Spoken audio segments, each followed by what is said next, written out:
Hello good morning students. आज हम जो है कक्षा 10वीं में संस्कृत विषय में पंचम पाठ एक बार पुनः पढ़ने के लिए जा रहे हैं। मैंने जो है इसी पाठ पर पहले पूर्व में समापन किया था। आज हम पुनः उसी पाठ की ओर चल रहे हैं। मुझे आशा है कि आप लोग घर पर बैठ करके अध्ययन कर रहे होंगे।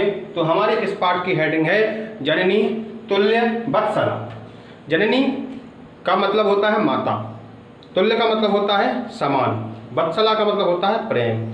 जो माता है उसका सभी के ऊपर समान प्रेम होता है। उसका यह स्वभाव नहीं होता कि छोटे पुत्र के ऊपर विशेष प्रेम है, बड़े पुत्र के ऊपर जो है कम प्रेम है, अथवा तो बड़े पुत्र के ऊपर विशेष प्रेम है, छोटे पुत्र के ऊपर कम प्रेम है। उसका ऐसा स्वभाव नहीं होता है। माता तो जो है सबके लिए समान रूप से प्रेम करती है। तो उसी पाठ की जो शीर्षक है उसको यहाँ पर हमको बताया जा रहा है, समझाया जा रहा है। आइए एक बार पुनः हम चलते हैं उसी पाठ की ओर। उसका मैंने जो सारांश था उसका भावार्थ मैंने आपको पढ़ा दिया था। अब जो है हम आगे की ओर चलते हैं। कश्चित कृषकः, कश्चित यानी कोई, कृषकः यानी किसान, बलिवर्दाभ्याम क्षेत्रकर्षणम कुर्वन् आसीत्। बलिवर्दाभ्याम का मतलब होता है बैलों के द्वारा। कोई किसान बैलों के द्वारा क्षेत्रकर्षणम, क्षेत्र यानी होता है खेत, कर्षणम का मतलब क्या होता है जोतना, कुर्बन यासित यानी कर रहा था। वह अपने खेतों को जोत रहा था। किसके द्वारा? बैलों के द्वारा। पहले जो है किसानी बैलों के द्वारा ही होती थी। एक एक घर में 10-10, 20-20 बैल रहते थे। वर्तमान में क्या है, ट्रैक्टर वगैरह आ गए और नई नई आधुनिक पद्धतियाँ आ गई हैं किसानी करने के लिए। लेकिन पूर्व समय में, प्राचीन समय में जो है बैलों के द्वारा ही किसानी होती थी। तयोहो बलिवर्दयोहो, उन दोनों बैलों में, तयोहो यानी उन दोनों, बलिवर्दयोहो यानी बैलों में, एकः शरीरेण, एकः यानी एक, शरीरेण यानी शरीर से, दुर्बलः बहुत ही दुर्बल था, जवेन गंतुम अशक्तश्चासीत्, और वह चलने में असमर्थ था। कहने का तात्पर्य क्या है, जो दो बैल थे उनमें से जो एक बैल है वह बहुत ही दुर्बल था और चलने में अशक्त था। अतः इसलिए कृषकः तम दुर्बलम वृषभम तोदनेन नुदन अवर्तत। वह जो है कृषक यानी किसान, तम दुर्बलम उस दुर्बल बैल को, वृषभम यानी बैल को, तोदनेन यानी कष्ट दे रहा था, बार बार जो है उसको दुख दे रहा था। किसको दे रहा था? दुर्बल बैल को। क्यों? क्योंकि वह चलने में अशक्त था। निश्चित है हमारे शरीर में कोई पीड़ा होती है, हमारे शरीर में कोई दर्द होता है तो हम ठीक से चल नहीं पाते हैं। कोई यदि हमसे बात कर रहा होता है तो उस समय हमको बहुत बुरा लगता है। क्यों? क्योंकि उस समय हमारे शरीर में पीड़ा होती है, दुख होता है, दर्द होता है। तो हमारा जो सारा मन है एकाग्र नहीं हो पाता, और वो जो हमारा मन है उसका ध्यान हमेशा हमारी पीड़ा पर रहता है, दुख पर रहता है। तो वह जो बैल था बहुत दुखी था। अतः इसलिए सह ऋषभः, सह यानी वह, ऋषभ यानी बैल, हलम उड्वा गंतुम अशक्तः क्षेत्रे पपातो, वह जो है हल को ले जाने में, गंतुम अशक्तः जब जाने में अशक्त हुआ तो क्षेत्रे पपातो, वह उसी खेत में गिर गया। जब वह जो बैल था चलने में एकदम अशक्त हो गया, हलम उड्वा उसको उठाने में, उसको ले जाने में अशक्त हो गया, तो क्षेत्रे पपातो वह वहीं पर गिर गया। क्रुद्धः कृषिबलः, तो इससे वह जो किसान था वह एकदम क्रोधित हो गया। कृषिबलः तम उत्थाप्यतुम, उसको उठाने के लिए बहुवारम यत्नम अकरोत्, उसने जो है बार बार प्रयास किया, उसने बैल को उठाने के लिए बार बार प्रयास किया। तथापि वृषः नोत्थिता, वह जो है लेकिन बैल उठा नहीं है। क्यों? क्योंकि जब शरीर में शक्ति ही नहीं है तो वह कैसे उठेगा। कार्य को करने के लिए शरीर में शक्ति का होना बहुत आवश्यक है, और जब तक हमारे शरीर में शक्ति नहीं होगी हम किसी भी कार्य को अच्छी तरह से संपादित नहीं कर सकते हैं।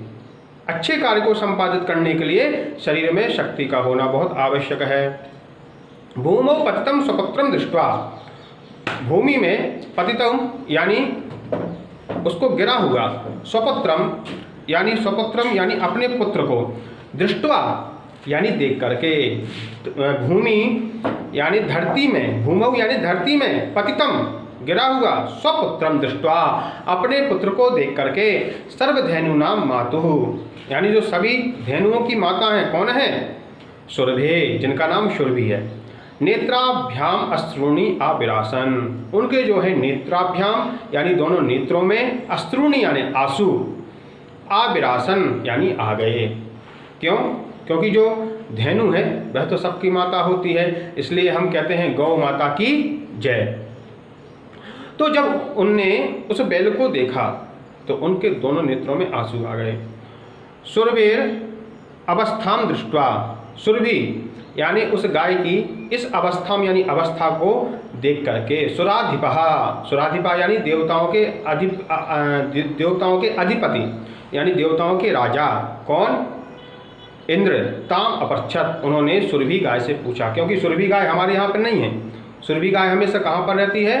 स्वर्ग में रहती हैं, और उनका नाम है कामधेनु। कामधेनु का तात्पर्य क्या है? जो आप मन में इच्छा करोगे वह वस्तु सद्या ही आपके सामने प्रकट हो जाएगी, उसका नाम होता है काम। काम का मतलब होता है कामना के अनुसार जो हमको वस्तु प्रदान करे, उसका नाम कामधेनु।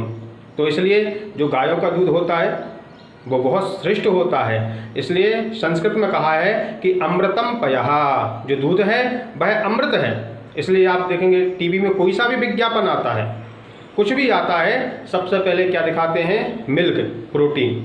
जैसे मान लीजिए लक्स साबुन का आपने ऐड देखा होगा, शैम्पू का आपने ऐड देखा होगा, फेयर एंड लवली का आपने ऐड देखा होगा, जितनी भी साबुनें आती हैं, सौंफ आती हैं, और जितने भी यानी क्रीम के विज्ञापन आते हैं, सब में दूध को दिखाया जाता है। क्यों? क्योंकि स्वास्थ्य के लिए और शरीर के लिए गाय का दूध जो है वह अमृत के समान होता है। और साइंस में भी आया है कि हड्डियों की मजबूत के लिए गाय का जो दूध होता है सर्वश्रेष्ठ होता है, और उससे हमारी बुद्धि तीक्ष्ण होती, तीव्र होती है। तो देवराज इंद्र ने पूछा, अयि शुभे किमेवं रोदसी, हे शुभे आप किस लिए रोती हो? उच्चताम, आप बताइए मुझे। इति साचय, तो वह बोली, क्या बोली? कि विनिपात तो वह कश्चित दृश्यते त्रिदशाधिपः, हे त्रिदशाधिप, त्रिदशाधिप नाम है इंद्र का, ठीक है। विनिपातः कश्चित दृश्यते, कि यह जो है मेरा पुत्र है वह मुझे धरती में गिरा हुआ दिखाई देता है। तो अहम तो पुत्रम सोचामी, इसलिए मैं जो है उस पुत्र को देख करके, अहम यानी मैं, पुत्रम सोचामी, पुत्र के विषय में सोच रही हूँ। तेन रोदिमी कौशिक, यानी हे कौशिक, हे इंद्र, इसलिए मैं रो रही हूँ। कहा कि भोवासव, यानी हे इंद्र, पुत्रस्य दैन्यम दृष्ट्वा अहम रोदिमी, मैं पुत्र की दैन्यता को देख करके रो रही हूँ। पुत्रस्य यानी पुत्र की, दैन्यम यानी दैन्यता को, दृष्ट्वा यानी देख करके, अहम रोदिमी मैं रो रही हूँ। क्यों? क्योंकि सह दीन इति जानन्नपि, क्योंकि वह बहुत दीन है, दुर्बल है, क्या है? दुर्बल है। और जानन्नपि, यह जानते हुए भी, कृषकः तम बहुधा वारम पीडयति, किसान यह जान रहा है कि यह दुर्लभ है, यह दुर्बल है, इसके अंदर शक्ति नहीं है, इसकी शक्ति का ह्रास हो रहा है, लेकिन इसके बाद में भी किसान उसको पीड़ा दे रहा है। तो सह कृच्छेण भारम उद्वहति, वह जो है बड़े दुख के साथ में इस भार को वहन कर रहा है। आज के लिए इतना पर्याप्त है। मुझे आशा है कि आप लोग घर पे बैठ करके अध्ययन कर रहे होंगे। अस्तु मंगलम।